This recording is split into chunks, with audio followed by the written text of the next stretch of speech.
भारत 2047 में विकसित भारत के तौर पर विश्व पटल पर कैसे आएगा, इस पर नरेंद्र मोदी जी का ध्यान है। नरेंद्र मोदी के विज़न के साथ में छत्तीसगढ़ के विज़न को लेकर विष्णुदेव साय सरकार के वित्त मंत्री ओपी चौधरी जनता के बीच पहुंच चुके हैं। अभी 2 दिन पहले छत्तीसगढ़ में एक बड़ा कार्यक्रम हुआ। इतनी बड़ी संख्या में लोगों की मौजूदगी अरसे बाद देखने को मिली। वो कार्यक्रम था अंजोर 2047। उन्होंने वहाँ पर अपना प्रेजेंटेशन भी दिया। विष्णुदेव साय के नेतृत्व में सरकार किस दिशा में छत्तीसगढ़ को लेकर जाएगी, ये बताने की चेष्टा की। तो वहाँ उन्होंने कुछ लोगों को बताया, पर पूरे प्रदेश और देश को बताने की कोशिश आज हम इस कार्यक्रम के माध्यम से कर रहे हैं। तो ओपी चौधरी जी हमारे साथ हैं।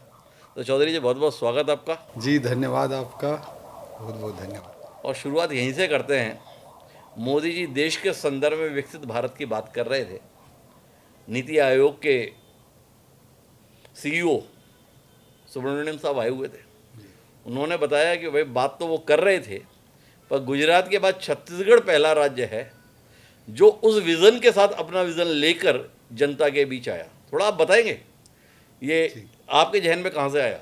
जी, जब आदरणीय मुख्यमंत्री जी के नेतृत्व में, विष्णुदेव साय जी के नेतृत्व में हमारी सरकार बनी और चंद महीनों बाद ही हमने जो प्रथम बजट प्रस्तुत किया, तो जब आपने जैसा कि बताया, आदरणीय नरेंद्र मोदी जी अमृत काल के लिए भारत के लिए एक विजन लेकर रोड मैप के साथ जो काम कर रहे हैं, तो मुझे पिछले 5 साल जो कांग्रेस के थे उस समय लगता था कि भाई मोदी जी इतने बड़े विजन के साथ देश में काम कर रहे हैं और छत्तीसगढ़ में जिस तरह का कुप्रशासन था, बैड गवर्नेंस था, जिस तरह का भ्रष्टाचार था, जिस तरह का माफिया राज था, एक कोई दृष्टि नाम की, विजन नाम की कोई चीज़ नहीं थी। तो विपक्ष में रहते हुए मुझे महसूस होता था कि भाई हमारे छत्तीसगढ़ का क्या होगा।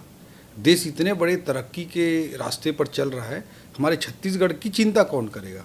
जब हमारी सरकार बनी और चंद महीनों बाद जब प्रथम बजट हमने प्रस्तुत किया, तो उसी बजट भाषण में आपने स्पष्ट रूप से देखा होगा कि हमने ऐलान किया कि आदरणीय मुख्यमंत्री जी के नेतृत्व में हम एक विजन डॉक्यूमेंट बनाएंगे 2047 तक। जैसे भारत विकासशील भारत से विकसित भारत बनने जा रहा है, वैसी विकासशील छत्तीसगढ़, विकसित छत्तीसगढ़ कैसे बने, इस चिंतन के साथ, इस विजन के साथ हमने उसको पहले बजट भाषण में ही डिक्लेयर किया था और ये विजन डॉक्यूमेंट बनाने का काम।